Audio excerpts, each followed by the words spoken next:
Republican challenger Nancy Mayer. Later, the Illinois Senate debate with Republican candidate Al Salvi and Democratic Congressman Dick Durbin. Next from Topeka, a Kansas Senate debate. This is one of 2 Senate races in Kansas this year. House Agriculture Committee Chairman Pat Roberts is challenging Democratic State Treasurer Sally Thompson. They're competing for the seat left open by the retirement of Senator Nancy Kassebaum. The debate's a half hour.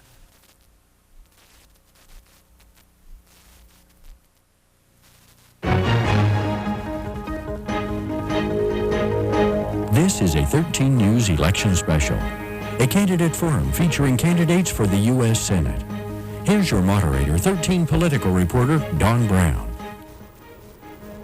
Thanks for staying with us this afternoon on our trek down the campaign trail. We now focus our attention on the race for U.S. Senate here in Kansas. Let's meet our candidates and get right back to the questions. First up is the Democrat seeking the term being left by retiring Senator Nancy Kassebaum, Democrat current State Treasurer Sally Thompson, and her opponent in this race is the Republican current Congressman in the 1st District, Pat Roberts. Welcome to both of you. Thanks for being with us. We'll get right to it. You'll each have 1 minute to answer each question. And we'll get started right off. Starting with the shoes, you two will have to fill whoever wins this race. I've heard both of you say on the campaign trail that it's going to be a tough act to follow when you're talking about Senator Nancy Kassebaum. The first question, quite simply, is if you could focus on the work being done or that has been done by Senator Kassebaum, what areas might you pick up and carry on as you see as areas that Senator Kassebaum has made a good start and you think you could carry on with those, starting with Sally Thompson? She's been a major proponent for education. And as a previous educator, a mother of 3 and a grandmother of 3, I have a very strong commitment to education. I was very concerned last year when the Congress and my opponent chose to vote to cut education significantly, and it was Nancy Kassebaum after 18 months that restored that education votes. I'm concerned that everybody should have an opportunity to go to college. It should depend upon the size of their dream, not the size of their checkbook. I am also concerned that we provide Head Start for those children that are needed that don't have quite the opportunities that some of our other children are. At the same time, I'd like to continue to fund the entitlement programs that help children with their math and science. In addition to that, I think the Safe and Free Drug School program that Congress chose to try to cut last year was very important as well. So I would continue on Nancy Kassebaum's mission to protect education. Pat Roberts, your thoughts on what you would do in taking over for Senator Kassebaum? Well, number one, I'm very happy to have her personal endorsement in this campaign. I've worked with Senator Kassebaum in regards to health care legislation. It is a good first step. We have to monitor that, and we'll certainly proceed to make sure that our health care is now portable. And we've worked with Nancy in reference to student loans. We haven't cut student loans. We have increased them to privatize Sallie Mae, so those interest rates will come down. So we'll continue to work on that. In regards to child care legislation, we'll continue the efforts there. I have a comprehensive child care bill, be the first one I'll introduce in the Senate. And Nancy and I worked together finally after 30 years to achieve the first Prairie Park Reserve at the Z-Bar Ranch in Kansas. But you know, with Nancy, you may disagree with her on some issues, not many. But the biggest thing is her honesty, her integrity. She has restored the faith and confidence of our Kansas citizens and all citizens in our government. That is a tremendous example to follow. Thank you, Mr. Roberts. The next question goes first to you. It's been 18 years since Kansas voters have sent a rookie senator to Capitol Hill. What qualities do you possess that would allow you to hit the ground running and be effective as a first-year senator? Well, I really think that's, you've described the issue. We can't really hit the ground running with a rookie, and this campaign is about the right kind of experience. With the right kind of experience and leadership, you can achieve bipartisan reform. 3 of the major bills that have been passed in this Congress, the new Farm Bill, in regards to food safety legislation and welfare reform, are my bills. So I think with the right kind of experience and leadership, we can not only hit the ground running, but achieve that kind of bipartisan reform. How do you do it? You get both Democrats and Republicans to vote for the bill. We got a Republican Congress to pass these bills and a Democrat president to sign them. So with the right kind of experience, and I think I have achieved that, we can achieve the bipartisan reform and keep Kansas clout in Washington. Sally Thompson, what do you bring to the table to make you an effective rookie senator? Well, I bring 20 years of private sector experience as a successful CPA, as a bank executive, and as your state treasurer.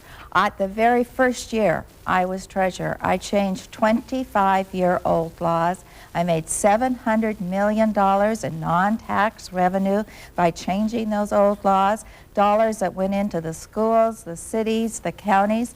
I doubled the productivity in our office, but I cut the budget 4% from when I went in 1991.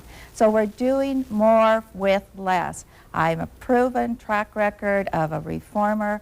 I'm a fiscally conservative, and I think to meet the challenges, the balancing the budget, putting Medicare back on solid ground, and putting a long-range plan for Social Security in place, we need somebody with that business experience, somebody that's had to balance budgets, somebody that's had to meet payrolls, and somebody that knows how to live within their means and hasn't been in Congress as part of the problem rather than part of the solution. Sally Thompson, we move on now to the issue of income tax reform. There's been a lot of debate both in Washington and back in the States about the issue of income tax reform. What changes would you support in the nation's current income tax system? Well, first we must balance the budget and start to reduce our national debt. But when I put a plan on the table and an approach for balancing the budget, I was able to also come up with some tax credits, targeted tax credits. First, for education, to protect the student loans, provide tax credits for families saving for their child's education, for those that are in school struggling to be there. In addition to that, there was money left over for small business tax credits. Those that could deduct 100% of their health care costs for their employees. At the same time, provide skilled job training and expansion for jobs, some capital gains tax credits for those businesses, and also some deferment of inheritance tax for those wanting to pass down to their family. Those are the first, education and small businesses, and then I would look for tax credits for individual retirement accounts. Pat Roberts, your thoughts on possible changes to the federal income tax system? Well, as you know, there's been a lot of talk about tax reform, and I certainly favor that. When our Kansas citizens now work from January until May just to pay the federal government, goodness knows we need tax reform. I call it tax relief. Senator Dole and others have proposed lowering the marginal rates to provide the tax relief. I think that is appropriate. With that, you have to have the spending discipline, certainly, to get that done.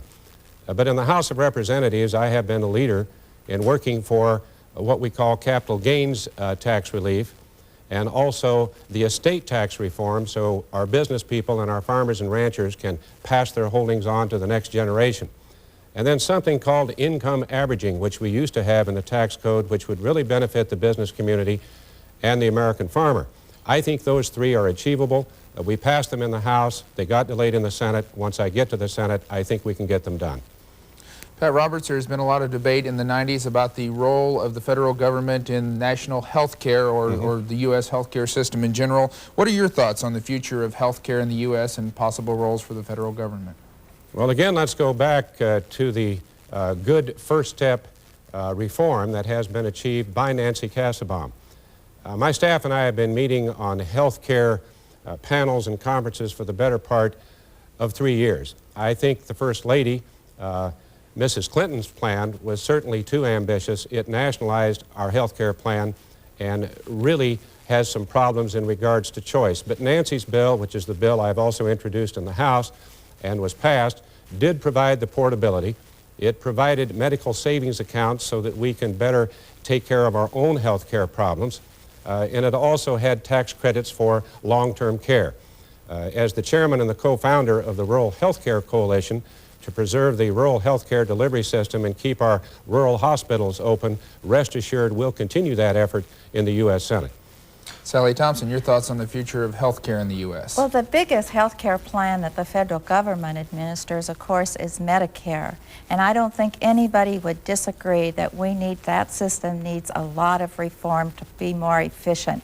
But before we raise the premiums and the cost for our seniors like last year's Congress proposed and my opponent voted for, I think we ought to first look for reforming the system in the area of paperwork.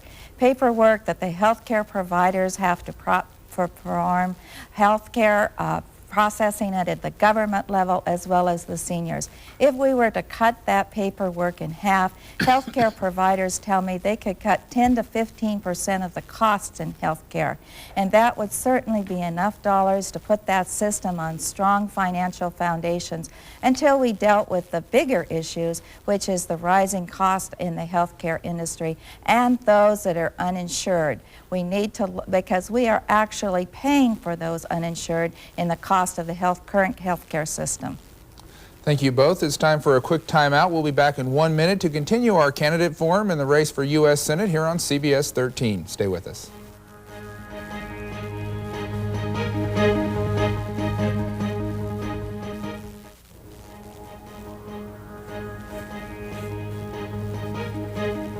Welcome back to our Senate candidate forum between Democrat Sally Thompson and Republican Pat Roberts. Our next question goes first to Sally Thompson. Briefly outline, you touched on this in the last question on health care, but if you could briefly outline your vision for the future of Medicare in the United States. Certainly we must keep our commitment to our seniors. And what we're seeing is a large growth in the number of seniors that will be using Medicare in the future. And last year's Congress, including my opponent, voted to cut $270 billion out of the growth in Medicare. That would have meant that the seniors' premiums would have gone up nearly 34% from what they had been paying. I believe we first ought to reform the system, look for efficiencies, cut down on the paperwork that the health care providers have to process for the government, and also then there would be less costs at the government level as well, and less paperwork for our seniors. Then we have reformed the system. The people that have looked at it say they could probably save 10 to 15% of health care costs by cutting down that paperwork. That could mean as much as $50 billion a year, and there'd be less fraud and abuse as well.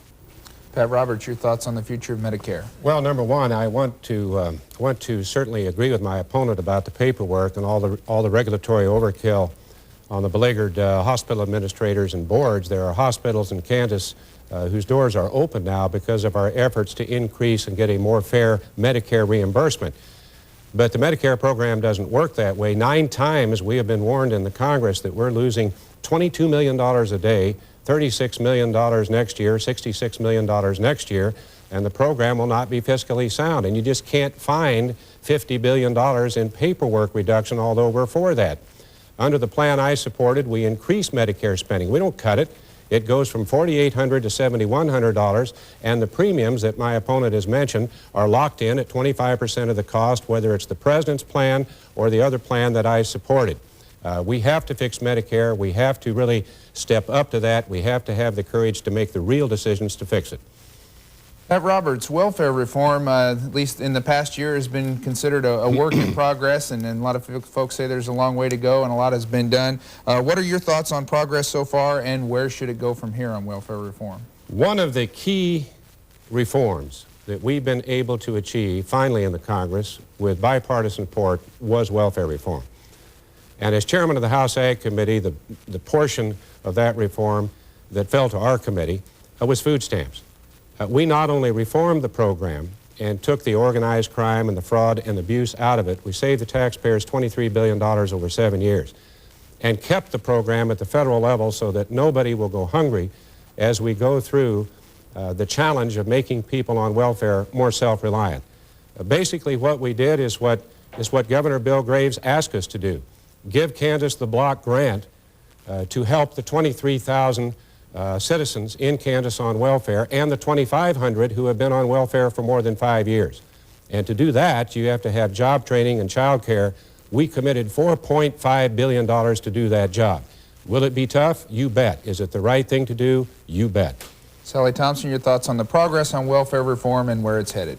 We certainly needed welfare reform, and had I been in the Senate, I would have voted for welfare reform. But the key to welfare reform will be, first of all, skilled job training, and then finding those jobs for those 23,000 welfare recipients. My plan in balancing the budget that left enough money left over for tax credits for businesses here in Kansas that would provide that skilled job training, and then be able to expand and be able to hire those people. That's the key to welfare reform, is getting those people trained and then getting them jobs. My opponent last year voted twice last year and twice this year to cut the earned income tax credit, and that would have meant 126,000 Kansans would have paid more taxes. That earned income tax credit will be very critical for those welfare recipients when they start to work, and it's important that they have that kind of tax relief so that they can keep the money that they'll be earning. Sally Thompson, your thoughts on congressional term limits and what specifics you might call into play if you're asked to contribute to some sort of a term limits piece of legislation. Last April, I signed a pledge that I believed in term limits and that I would only serve 2 terms in the Senate. I strongly believe in term limits. I believe that somebody that's spent 30 years in Washington, and Pat Roberts has accrued a $3.4 million pension, is far out of line, and that's at taxpayers' expense.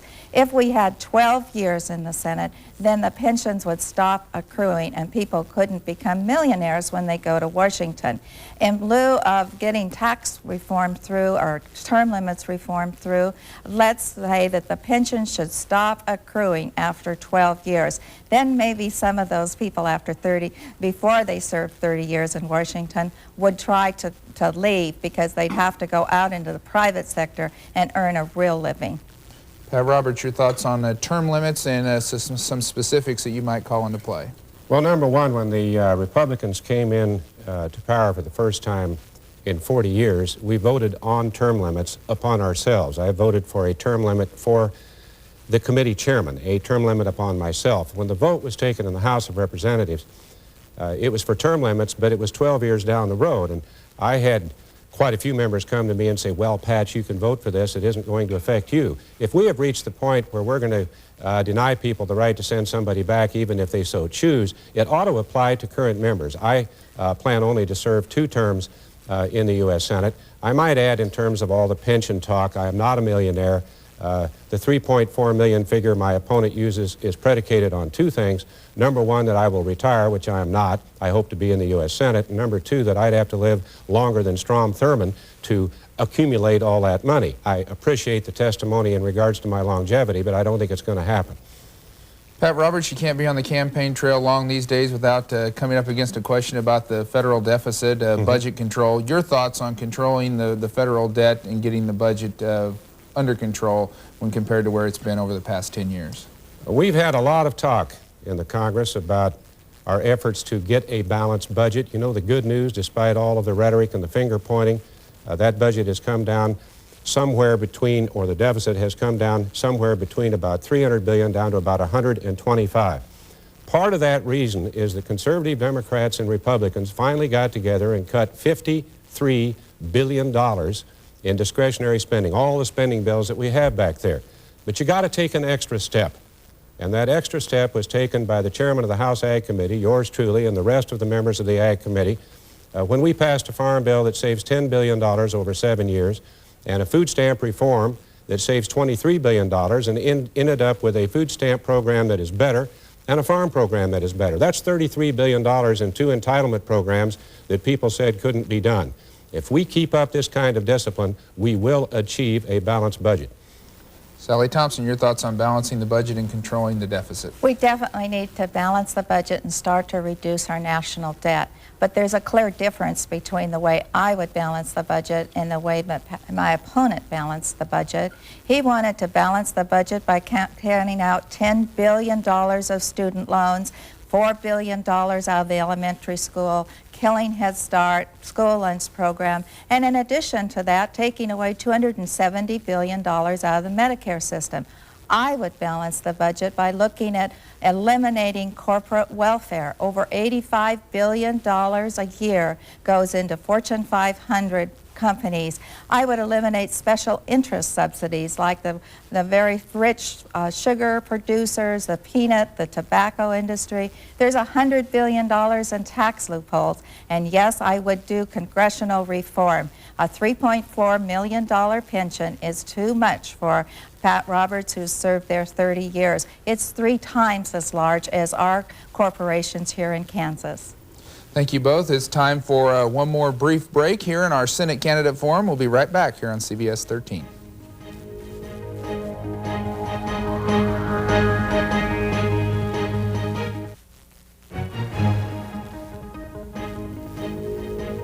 Welcome back to our U.S. Senate Candidate Forum. We'll get time for just a couple more questions. We go back to Democrat Sally Thompson. Every candidate has a list of areas in government they think needs to be cut. Realistically, address an issue or two that you think you might need to see growth in government over the next 10 years. Well, I certainly would want to protect a number of programs that my opponent in Congress tried to cut last year. The environment is one. Clean water is very critical here in Kansas.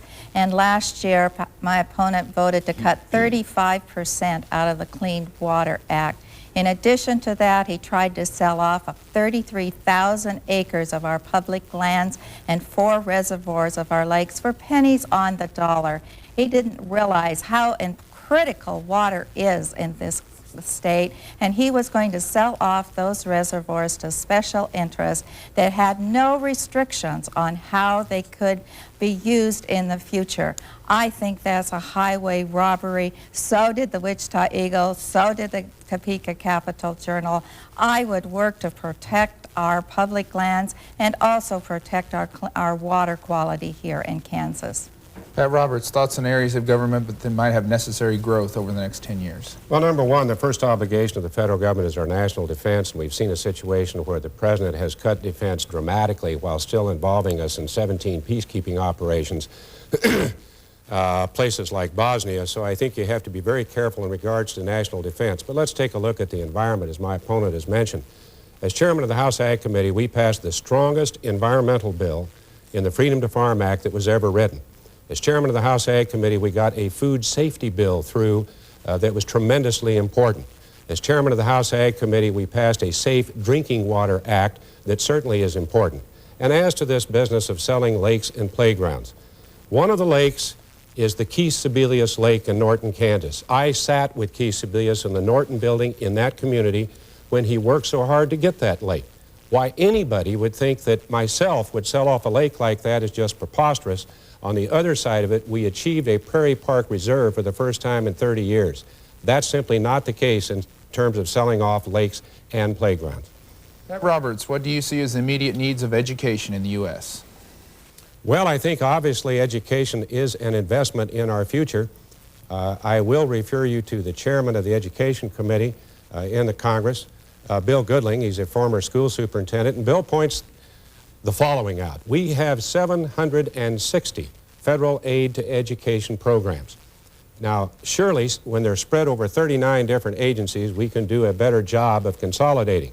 In regards to education, that control has to be local, with the local school boards, the local teachers, and the local parents. And I want to go back again in regards to student loans. We did change the proposal by the administration for direct lending, having the federal government in charge of student loans. That's true. But we did not cut student loans. We increased them by 50%. And overall education spending in this last spending bill was increased for education, not the drastic cuts as mentioned by my opponent. Sally Thompson, the needs of education. Certainly we need to protect the student loan program, and thanks to our moderate Nancy Kassebaum, who restored my opponent's vote on October 26, 1995 of $10 billion cuts out of the student loan, and then he came back on May 16th of this year and cut another $4 billion out of the student loan program. And then in March of this year, he cut education by 12%. That was House Bill 3019 that he voted for. And then in June of this year, he cut again another $23 billion out of education. That's his commitment to education. We need a moderate in the Senate like Nancy Kassebaum, who restored that education cuts, both in the student loan area and in the elementary school area. She preserved what the Department of Education funds, which is 80% of it goes to Head Start and vocational training, both of which are critical here in Kansas. That's what our community colleges depend upon in the vocational area, and certainly our Head Start program is important for Kansas. Sally Thompson, just under 1 minute for closing remarks. You have heard differences between my opponent and I. They're very clear. The future of this election is about our future. It's about balancing the budget and reducing the national debt, but we can't do it on the backs of our children because they are the future. We can't do it on the backs of our seniors because they built the future. Pat Roberts voted to cut significantly in those areas. I believe the budget can be balanced by eliminating corporate welfare, by special interest subsidies, having our defense funding, our allies pay for their own defense. I also believe that I can bring 20 years of successful financial experience to this race. I haven't spent 30 years in Washington. If you like the way Washington works, you should vote my opponent. But if you believe we need a businesswoman to balance the budget, who's fiscally conservative and a track record of a reformer, I ask for your vote on November 5th. Pat Roberts, your closing remarks. Well, this campaign is about which candidate has the right kind of experience to get things done for Kansas in the U.S. Senate. And the right kind of experience and leadership do matter most of all, because bipartisan reform is possible only with the right kind of experience, and I think I have achieved it. As I said before, I led the cleanup of the House Bank, the House Restaurant, the Post Office. We ended the perks. We have changed the way that the Congress operates. Dan Rostenkowski is in jail. 3 of the most important reforms passed by the Congress this year are my bills: the farm program, welfare reform, and food safety. I convinced a Republican Congress to pass them and a Democrat president to sign them. As a fourth-generation Kansan, my record of less government and lower taxes is really about making government work for Kansas families and preserving our values. Kansas deserves a lot from its leaders, Eisenhower, Dole, and Kassebaum. They got things done. They made us proud. I will follow their tradition. Thank you very much. Thank you both. We're out of time. We hope to see you here on CBS 13, Election Night, November 5th. Coming up, our congressional coverage continues with the Minnesota Senate debate between Democratic Senator Paul Wellstone and his Republican opponent Rudy Boschwitz. First, a look at our other campaign